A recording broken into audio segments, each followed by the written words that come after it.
I'm Sarah Rogers, the director of the KSU Museum, and it's my honor to be in that role. I welcome you on what is a very special evening. I also thank you for your flexibility in changing from last week to this week. And what's kind of wonderful is that we haven't lost any of our audience members. So thank you for that. It's a very special event that we wanted to do in collaboration and in support of our exhibition, Textures, the History and Art of Black Hair. Now, if you haven't seen the exhibition, for those of you here, IRL, in real life, you'll be able to see the exhibition. The galleries will be open afterwards. And for those of you on the stream, please make sure you come by and visit us. It's also a celebration and our first event for Black History Month.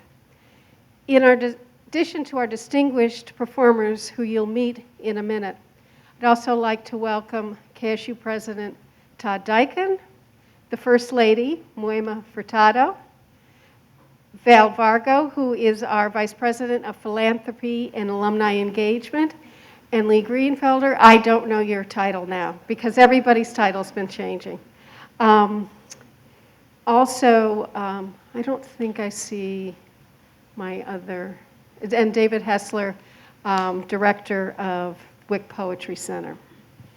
As is the case with so many projects here at Kent State, this was only possible because of the coming together of a number of groups: Africana Studies, the Wick Poetry Center, the museum, and especially our alumni engagement, who are really hosting us for this live stream and the reception that'll follow for those of us who are, again, IRL, in real life. But I'd like to extend a special thanks to Jason Hawk of Alumni Engagement, who was our conductor through making all of this possible. If you see him, please thank him, as well as Anna Mates and John Puntel from the museum staff. I'm now going to turn things over to Dr. Tamika Ellington. Tamika is our co-curator for the Textures exhibition, and she will introduce the artists who will then begin. There'll be the performance, we'll have a little break, then Tamika and the artists will have a conversation. And at that point, at the end of that, we will adjourn downstairs to a lovely reception. So thank you all for being here.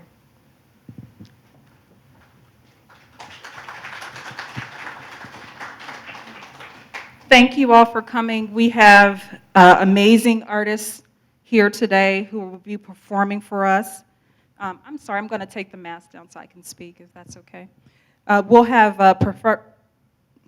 performers here for us that are very close to my heart, and I'll tell you a little bit about them in just a moment.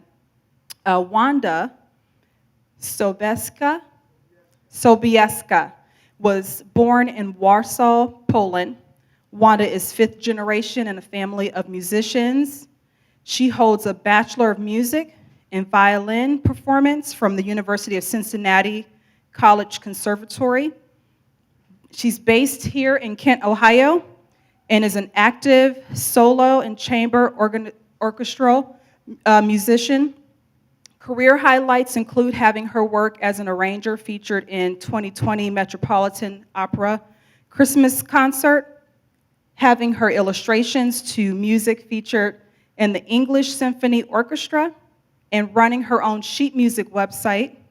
Since 2009, where her arrangements served over 1,000 visitors a day from all over the world. Recent engagements as a violinist include Ashland Symphony, Tuscarora's Philharmonic, Chagrin Studio Orchestra, American Guild of Organists, and Youngstown New Music Guild, where she has made multiple appearances as a returning soloist. She has collaborated as a guest artist with Vince Robinson, whom I will introduce in just a moment, and the Jazz Poets since 2004, and looks forward to playing in upcoming Kent State University Musical Theater Freaky Friday.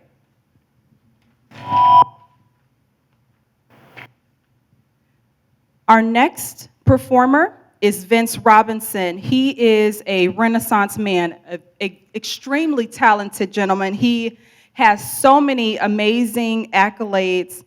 He's a multidisciplinary artist based in Cleveland. He took up photography as a student here at Kent State University. He is an alum from the 1970s while studying telecommunications with a minor in Pan-African Studies. His career path took him through stints on the radio news reporter, television and radio producer host, voiceover artist, entertainment journalist, and photographer. He is the current host of Open Door, a television show he directed prior to assuming duties of host and executive producer. He's also the host of a radio version, Open Door, that's featured on 95.9 FM WOVU, and actually I've been a guest on his show a couple of times.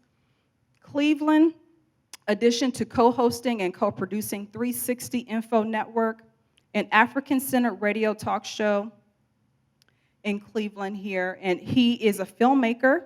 He has projects that have included documentaries shot in Ghana, West Africa, Israel, Egypt, the Sudan, and Northeast Africa.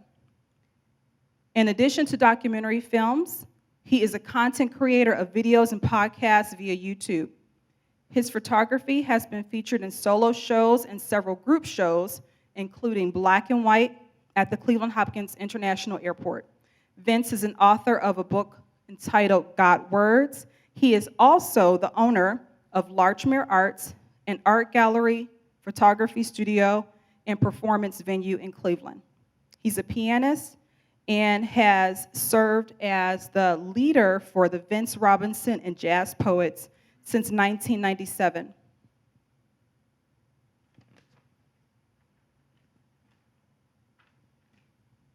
And of course, Mwatabu Okantah. And I really don't say his name because Okantah, for me, is such a close person in my life. He is someone who I refer to as Baba. And Baba means father in various nations in West Africa. So Baba Okantah holds a BA in English and African Studies from Kent State University, a Master's of Arts in Creative Writing from the City College of New York. Currently, he is an associate professor and interim chair in the Department of Africana Studies at Kent State. He also serves as director of the department's Ghana Study Abroad program. He has taught at Union College, Livingston College of Rutgers University, Cleveland State University, and Lakeland Community College. Okantah is an author of many books entitled Africa Brass, Collage, Legacy of Martin and Malcolm, Cheikh Anta Diop, Poem for the Living, published as a limited trilingual edition to English, French, and Wolof. Reconnecting Memories, Dreams No Longer Deferred, Muntu Kontu Energy, New and Selected Poetry, and Guerrilla Dread, Poetry for the Heart and Minds. His work has also been anthologized in Poets Bookshelf, Contemporary Poets on Books That Shape Their Art, Volume 2, Gwendolyn Brooks and the Working Writers, Beyond the Frontier, African American Poetry for the 21st Century, Journey to Timbuktu, The Second Set, Volume 2, and Soul Looks Back in Wander. As a performer, Mr. Okantah has worked in variety of musical situations, including time as a griot for the Iroko African Drum and Dance Society, and ongoing collaborations with Kavani String Quartet and the Vince Robinson and Jazz Poets. He also leads the Muntu Kontu Energy Ensemble, a 4-piece performance group. For more information about Baba Okantah, you can see his website, mkepoet1.com. And Baba lives in Akron with his wife Amina and two of their 5 children. And I would like to present to you all our amazing performers. Well, we are about to share our excerpts from an epic poem. A poem that was written for Cheikh Anta Diop, who was a Senegalese scholar. And I was asked to write an epic poem in his honor. And the poem was not so much about him, but about the impact of his work on those of us in the diaspora who have been searching and struggling to reconnect with the sense of our heritage as African-derived people. And so the poem is called Poem for the Living.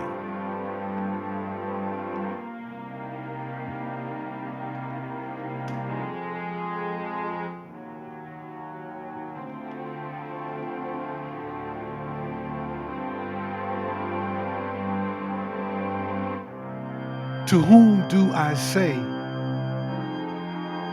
It is because of our living dead that I speak. Hear their words, the words of our departed, the faces forgotten or never seen, the lives intuitively felt, the dreaming of our dead inhabiting our bodies, making us ache. Africa, what is Africa to me? The questions remain the same.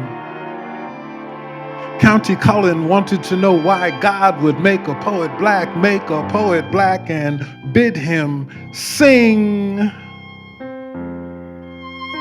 Langston Hughes lamented Afro-American fragments. They knew the feeling. They bore the cross black poets have to bear. Singers and poets move amongst every people. Even in this America, too blind, arrogant to remember to care, the poet's journey is personal. When people have forgotten how to listen to the real power inside our own song.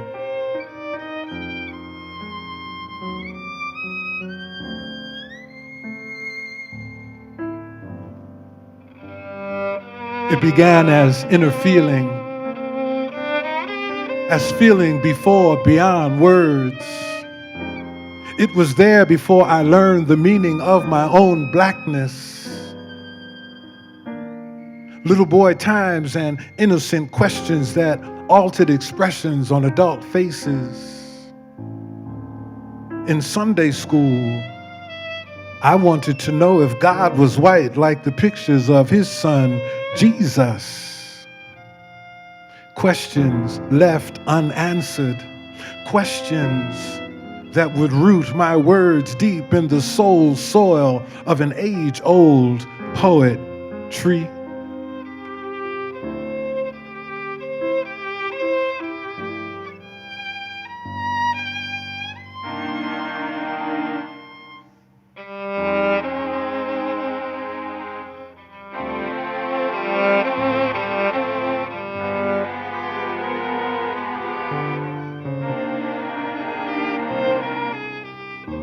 What happens?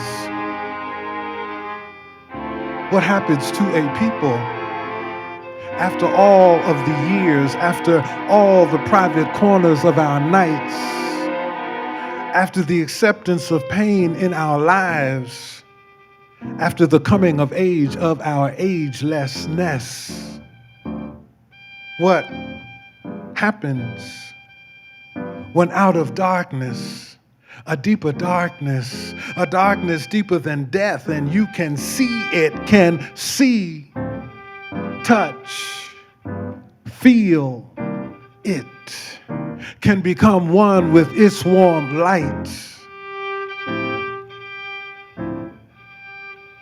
What happens to a people born of grandmothers left to scrub the venom the white people called into calling us nigger black on cold water wash basin mornings?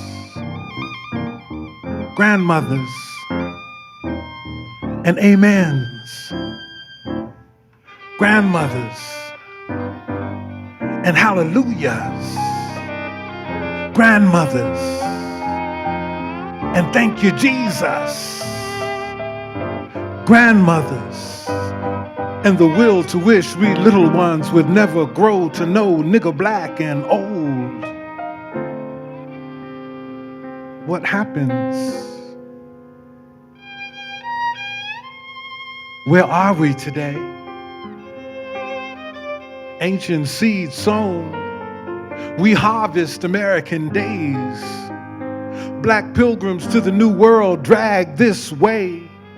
Gambia River through Gold Coast barracoons to Caribbean Sea. Congo heartland to Virginia, descended from enslaved Africans, we are still unfree. What happens?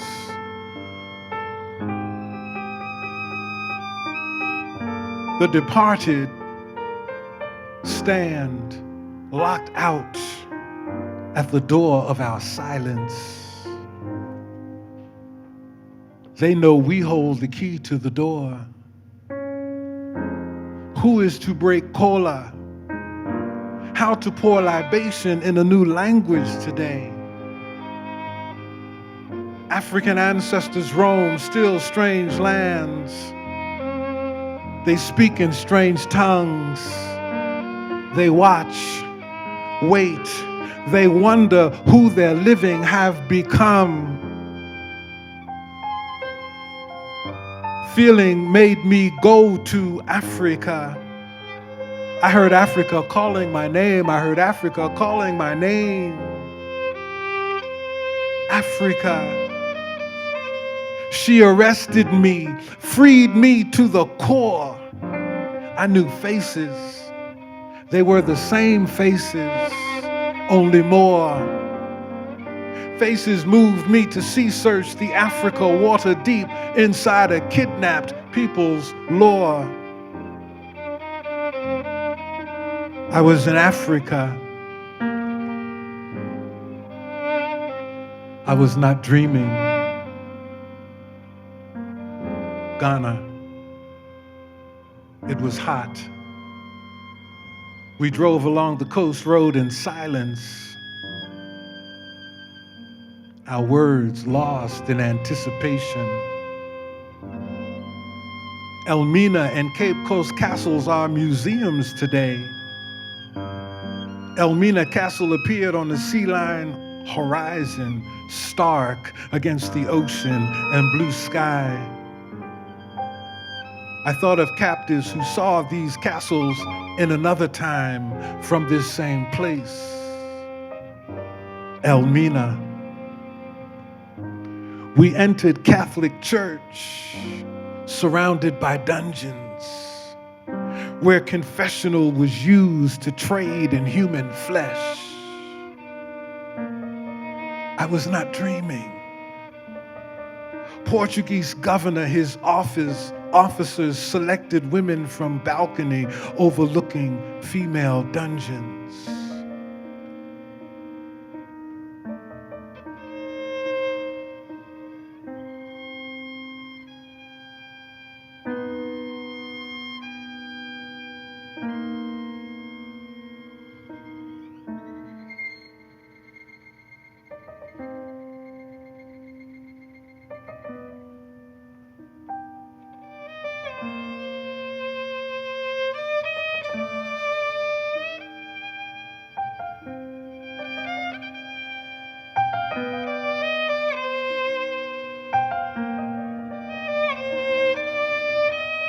Cape Coast. The smell of death lingers in the male dungeons at Cape Coast Castle. Vultures still circle overhead. Up to 1,500 men at a time doomed in dungeons built beneath English Anglican Church.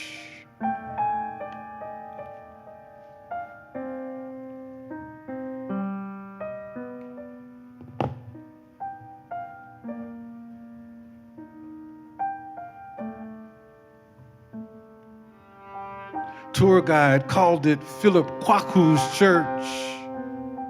Son of African slave trader sent to England, ordained as Anglican priest, is buried in crypt above dungeons there. I will always remember those dungeons, that smell.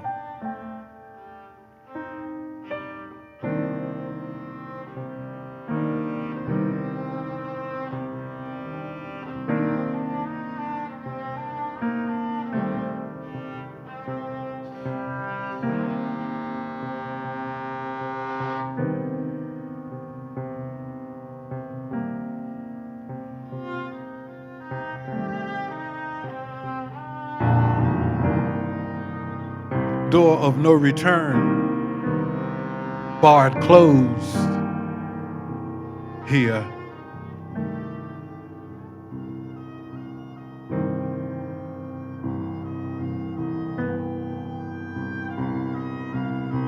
Senegambia,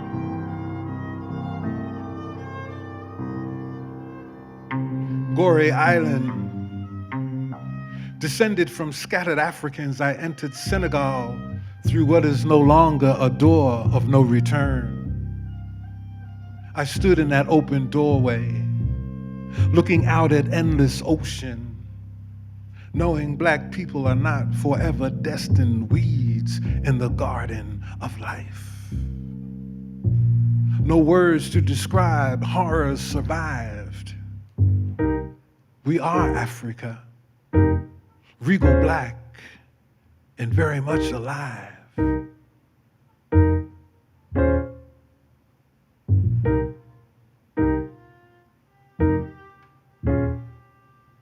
I come home to Africa to surround myself in those voices speaking so softly in my inner ear. Black voices, dark skins under pale masks, possess untold stories new generations of poets must tell.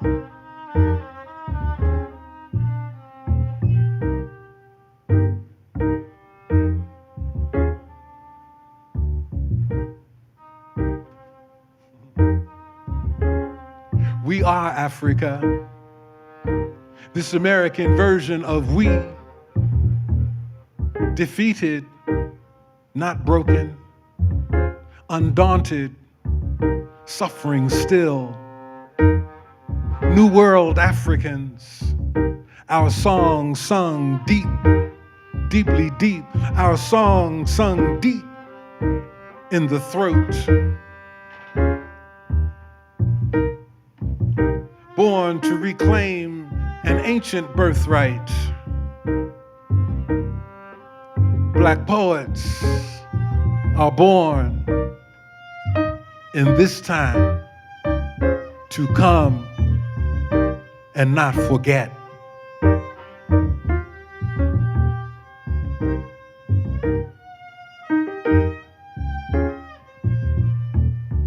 Poem for the living.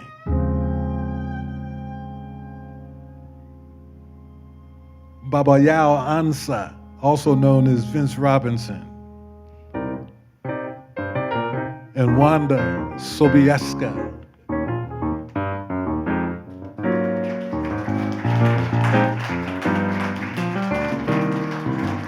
Thank you.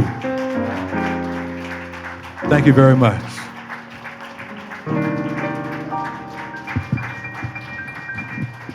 I had the honor of going to Ghana the last time Baba took the group.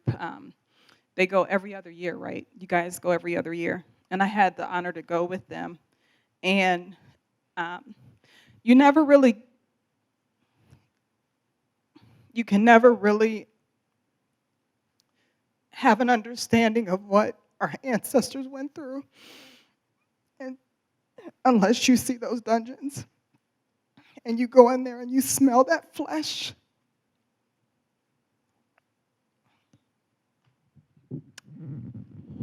It's hard.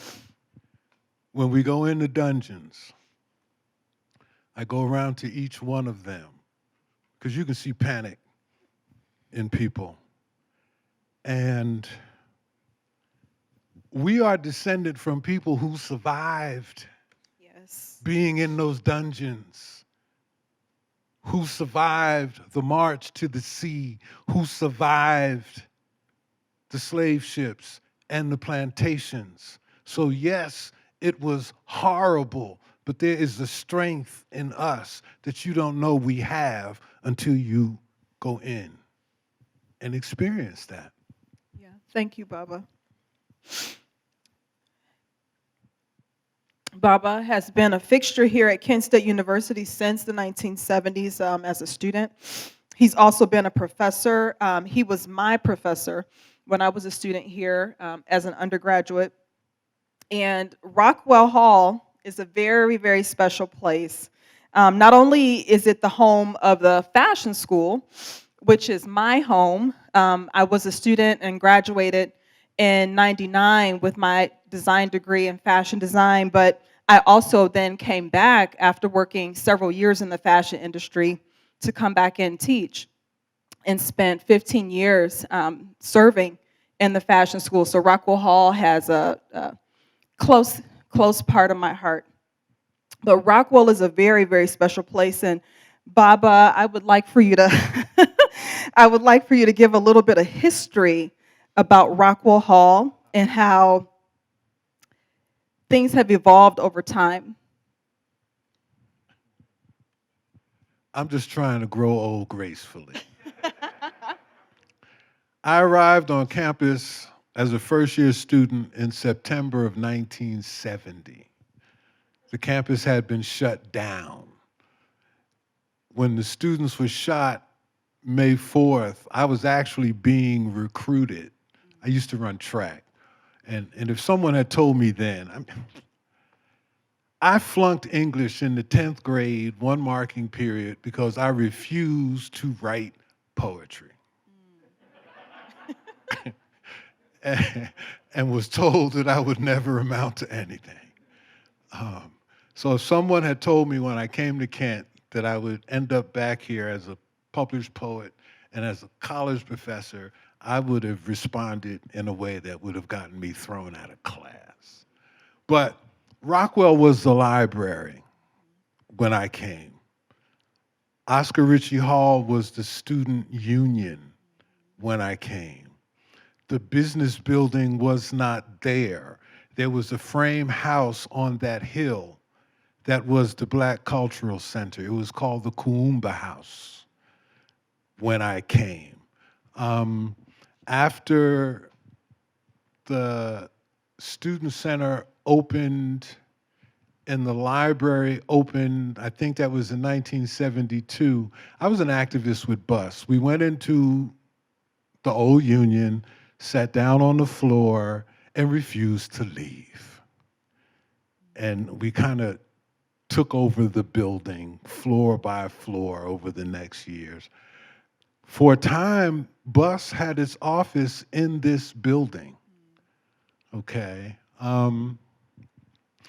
But it was the library, and I'll be honest, when I came to college, I really wasn't into books, so I didn't spend a whole lot of time in the library.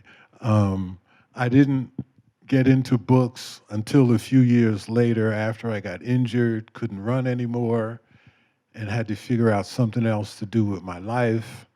I had an English professor who gave me an A in an English class, and I was shocked. And so I discovered that I could write. So coming to Kent ended up being a good place for me. I grew up here, and I came of age here, and encountered some of the people. Vince was in the first class I taught as a graduate assistant in 1976. I mean, I graduated that August. I was in a classroom that September, and I was clueless. I couldn't tell. So, you know, there's a lot of history here and around this place. And I've spent most of mine in what is now Oscar Ritchie Hall. And it's just awesome. I tell students that I was a student who dreamed about your presence here before you were born. Okay, and people thought they called us all kind of names, you know, and I'll end with this. 1968, Black United students walked off this campus in protest, and that's how our program got started. 50 years later, Black United students was honored at the State House in Columbus, and I was their advisor. I was stunned. They asked me to speak, and I couldn't do it, because I said, when I was their age, you wouldn't have let us within 100 yards of this place, because if we'd have gotten inside, we would have disrupted it. But it took that long to acknowledge that we were not trying to destroy the university. We were just trying to make it a better place. We were trying to make it a more inclusive place, but not how people would define our existence here. We wanted to define our existence here and be a part of Kent State. And to the degree that we were able to do that, that's where our sense of belonging came as a part of Kent State. Yeah, absolutely. And that leads me to the next question. Like the United States and other places in the world, there have been several spaces where Black people and other people of color have been made to feel unwelcome. Unfortunately, Kent State University is a part of our overall society, and we were also affected by that kind of discrimination here as well. Vince was a student, and I would like for him to talk a little bit about what his experience was like here as a student and how he would like to kind of see the campus change over time, and how has it changed over time. So what was your experience like here as a student on campus at a predominantly white institution? It was a multi-layered experience, and I give credit to what was the Institute of African American Affairs, which became the Department of Pan-African Studies, for really contributing to the elevation of my consciousness.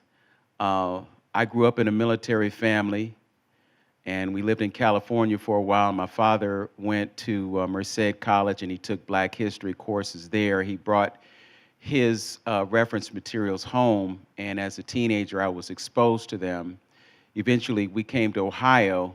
I went to Massillon Washington High School. I came here to Kent State University, and I found myself in the Department of Pan-African Studies. As he mentioned, I was in his first class. Okantah told me, "Brother, you a poet." And I took him seriously. I started writing then. Thanks to the Department of Pan-African Studies, I got exposed to Gwendolyn Brooks and Maya Angelou and all the other heroes and sheroes that came here. So my experience at Kent, thanks to the Department of Pan-African Studies, was almost like attending a historically Black college or university. I came into my manhood here. I remember I had to do a paper. It was a class that was taught by Dr. Ann Adams Graves. And she asked us to write about the Black attitude of mind. So I wrote a poem. And the poem actually ended up being in a play that he had it in Imperium Bio Theater, right here. Yes. Um, and that poem was a poem that I gave to the university audience in the ballroom and the student center before Dick Gregory spoke. That was what catapulted me into an understanding of my manhood. I came of age with that very performance. After that, I didn't have any problems getting girls. I didn't have to pledge a frat. I had to do any of those things. So, but there were some things that happened while I was here. I remember spring quarter one year, I took a course in the School of Journalism, and I presented a presentation to my class, and it was about Black images in primetime television. And my point was, y'all don't know Black people because all you see is what you see on the screen, and what you see on the screen is not us. So we were very aware of racism. I remember one year we actually marched to the stadium. Jeff Johnson, I think, was the president of BUS at that time, but we marched to the stadium to protest the fact that Black players were not being played on the football team. I think I took a photograph of that march. It ended up in the Akron Reporter, so that was actually the genesis of me being a journalist, a print journalist, photographer, and writer. So yeah, it was a really fruitful experience. I was here for 5 years instead of 4 because I put off that broadcast law class, and they switched from quarters to semesters, and they didn't offer that class spring quarter, so I had to come back the next year, and I had a couple of incompletes. So I said, well, I was an RA in McDowell Hall. I had free room and board. My parents, they got me through that last year. But it was a beautiful experience. In terms of what I would like to see now, I would like to see that Black students have more of an interest in their history and their culture. I would like to see them coming to the Department of Africana Studies to get what everybody should get.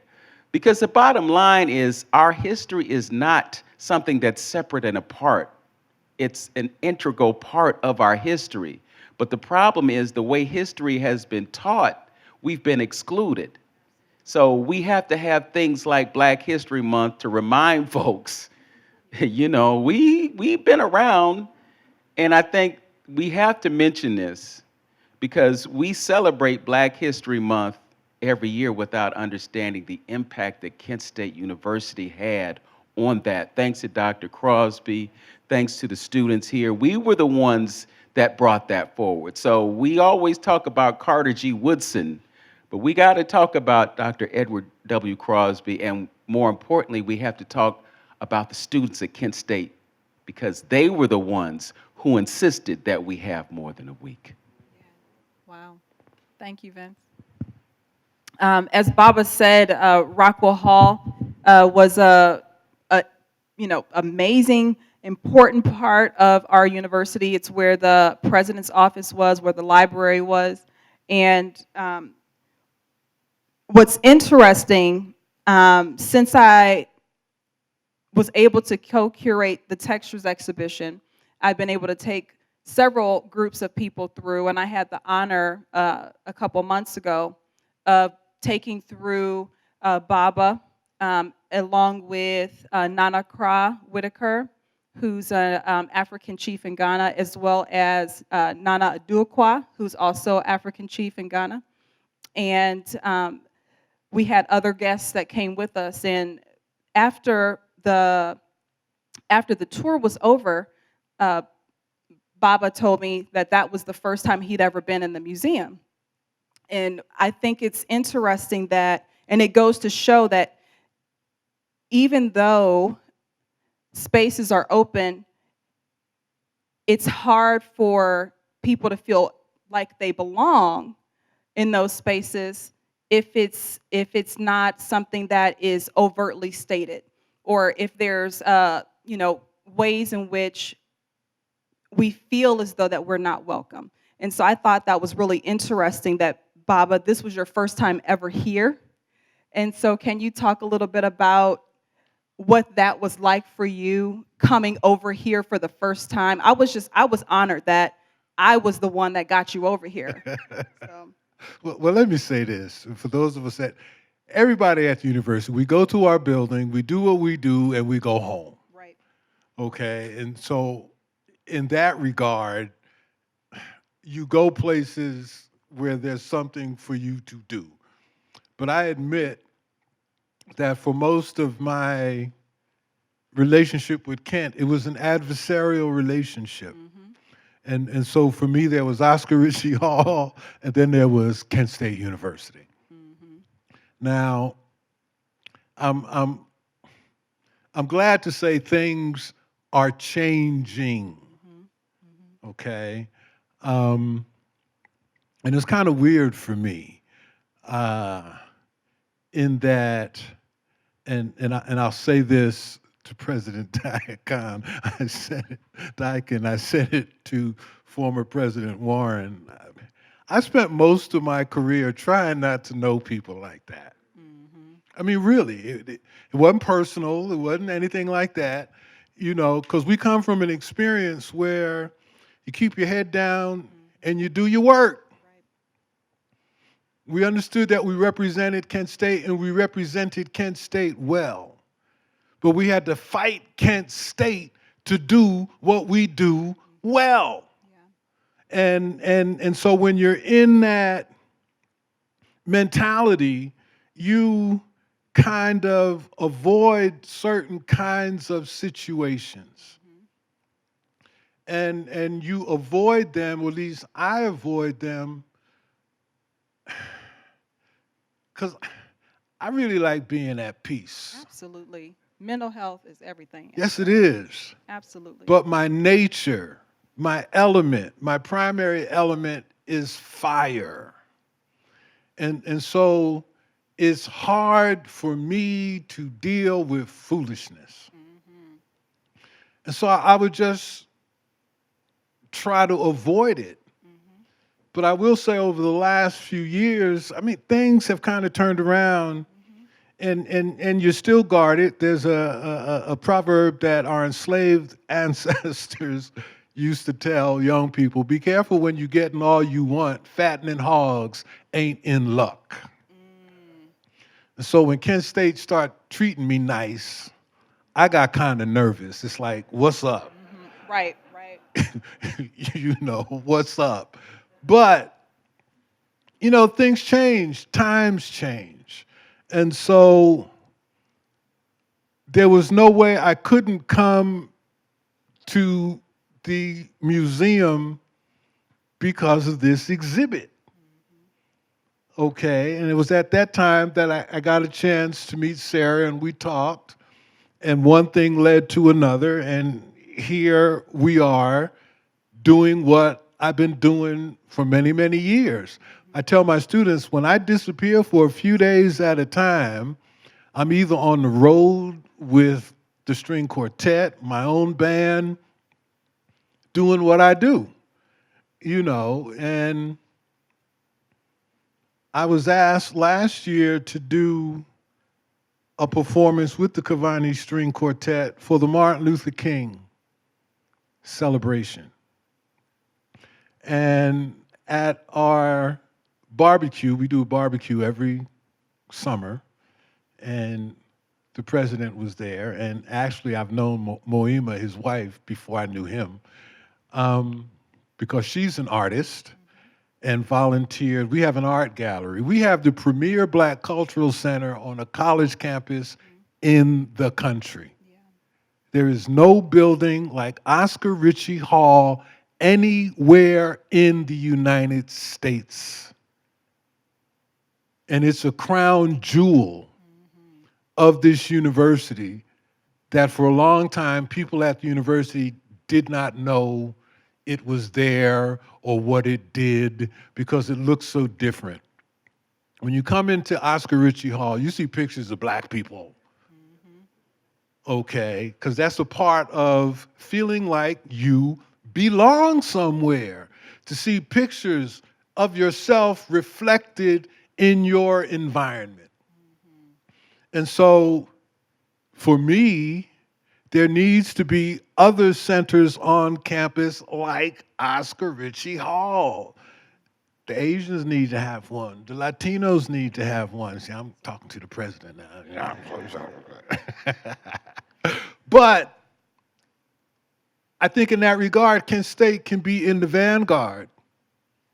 Because President Warren, some of you might remember a few years ago, the black football players at the University of Missouri refused to play football because they were supporting their black student organization. And that's like big money. Big, big money. The president lost his job there 2 weeks later. And President Warren said she didn't want to see that happen on this campus.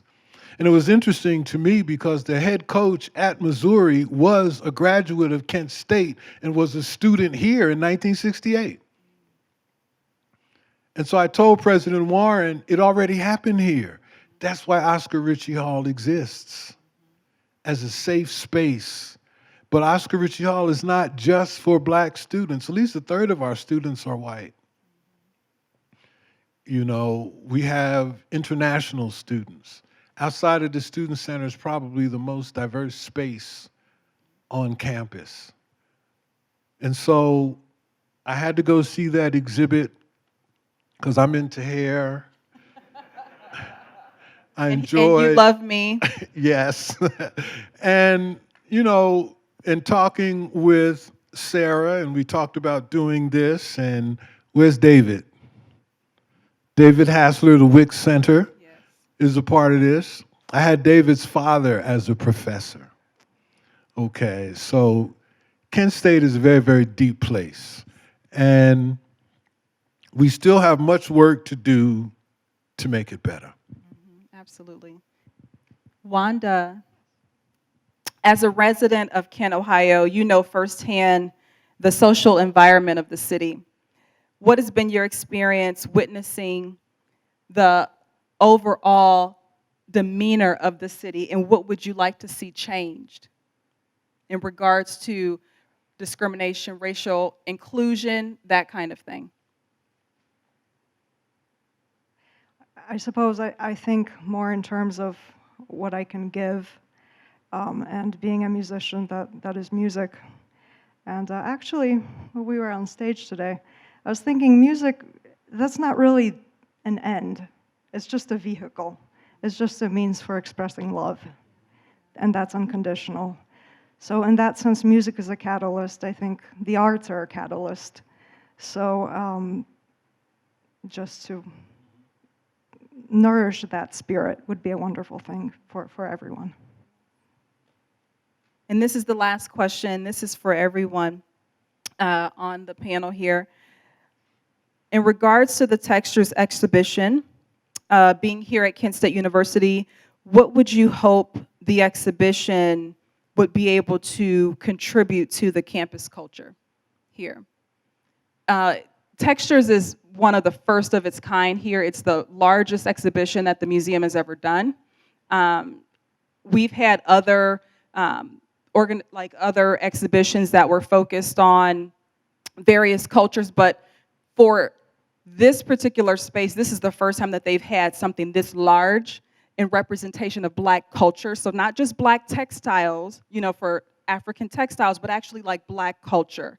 And so we've gotten amazing feedback from all over the world about the show, and it's had a great impact so far on campus. And so I would just like to see what you guys' thoughts are about what would you like to see, how would you like to see Textures transform our culture here at Kent State?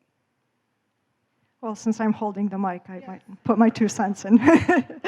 I'm deeply impressed by this exhibit, and also when working with this project, I think one of the most meaningful things for me was just learning about the history, as Vince pointed out, the culture, the traditions that came from Africa to here. There's such a wealth to be shared. So it's a wonderful thing to look into.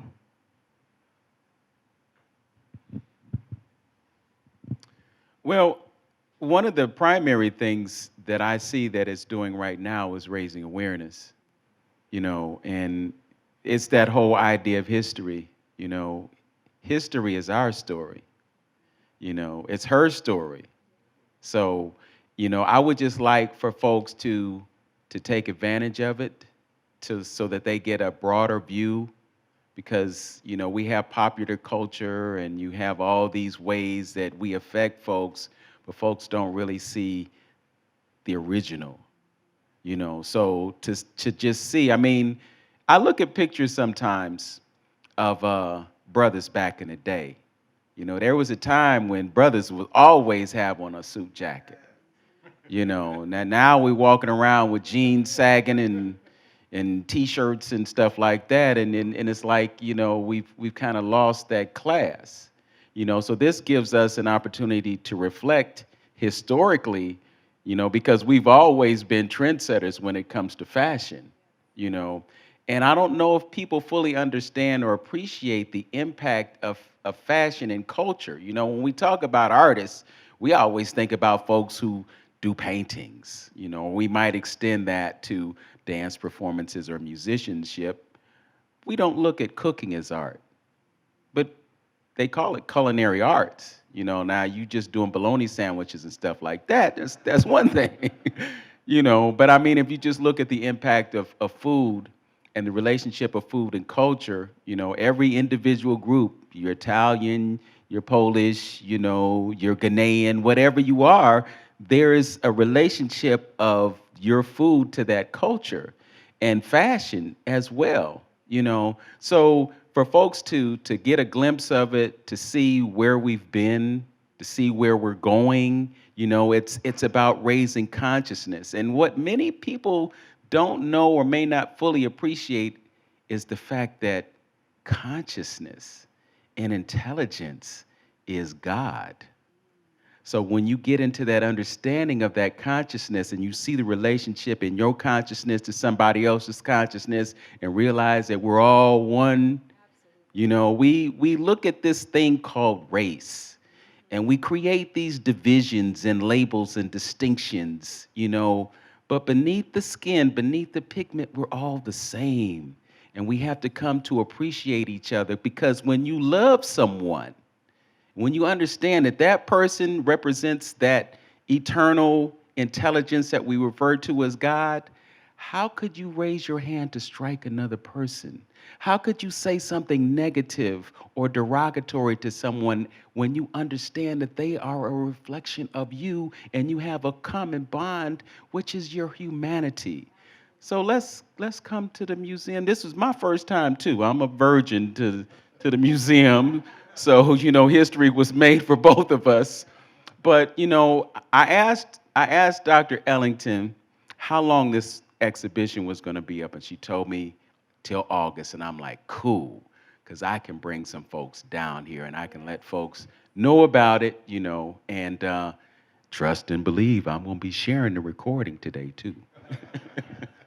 One of the goals that Dr. Underwood and I had when we curated the Texture Show is to provide a greater sense of humanity amongst Black culture and Black beauty. That was something that was very important to us. Dr. Joseph and I working together was a wonderful synergy, because the research that I've been doing over the years all about Black hair stems from when I was a master's student at Michigan State back in 2002 is when I started researching about Black hair. And bringing Dr. Joseph on with this project, he was able to add another extra element that I hadn't even thought about. And both of us, he and I being the face of this particular exhibition, it allowed for other people that are non-Black to be able to see the humanness and to want to come and to not think that it's just an exhibition just for Black people. And so I appreciate Joseph for that. He's been an amazing partner to work with. I love him dearly. And this show it's changed us. It really has changed us. Baba. I want the show to continue to do what the department has managed to do all of these years. For Black people to go in and see our own beauty. okay? I mean, that's important. And the turmoil that we have gone through as a people relative to our hair. I mean, we're still caught up in good hair, bad hair, okay? And so the more exhibits like this that we see, and I've been blessed. I mean, I can see the fruit of my labor, you know, and you know, my children tell me we can't go anywhere in the area and I don't see somebody that's a former student or someone that knows me. I mean, but this thing with our hair, okay, I threw my comb away in 1981. And so I started locking before they really became popular and just became a hairstyle. And just to see how attitudes have changed over the years. And it's not unusual. You see people, I mean, I know brother, he got locks longer than mine, he's a lawyer. And so people are doing all kinds of things. But then other people have had to go to court to prevent their employer for allowing them to wear their hair natural. And so, you know, we've got a long way to go. But exhibits like this are important because we're still learning how to see our own beauty, and other people are learning how to see the beauty in us, you know, and to see beauty in us as we define it for ourselves, as opposed to how this society has defined it for us. And that goes all the way back to W.E.B. Du Bois, 1903, The Souls of Black Folk, talking about measuring oneself through the eyes of others. And we're still struggling with that, okay? But now people got a dreadlock college professor, you know, and you know, it's everywhere. So things are changing. And my thing, and what I like about the exhibit, because it deals with wearing your hair natural, perming your hair, all of that, all the different things that we can do with our hair. Okay, and I like that balance because ultimately for me as an educator and as an artist, I'm more concerned about what's in your head than what's on your head. And if you deal with getting enlightened, getting your consciousness raised, that will determine how you feel about your hair and what you want to do with it. You better say it, Baba. You better say it. But I just want to thank you three. The performance was amazing, and it did go too fast. It was beautiful, and like I said, I didn't know that it was going to choke me up like it did. But I thank you. I thank you all for coming and being a part of this. Thank you.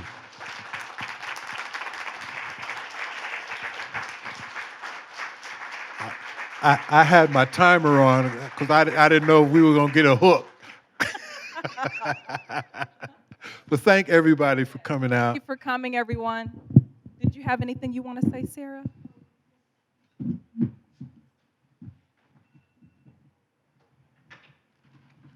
Thank you. That was beyond expectation and a long time coming to get you here. Should have been sooner, but thank you. It was all three of you. It was really beautiful. So we're going to say good night to our streaming audience. Thank you. Please come to the museum. And for the IRL, in real life folks, please join us to see the exhibitions, as well as to then join us downstairs for a reception. Good night, everyone. Thank you.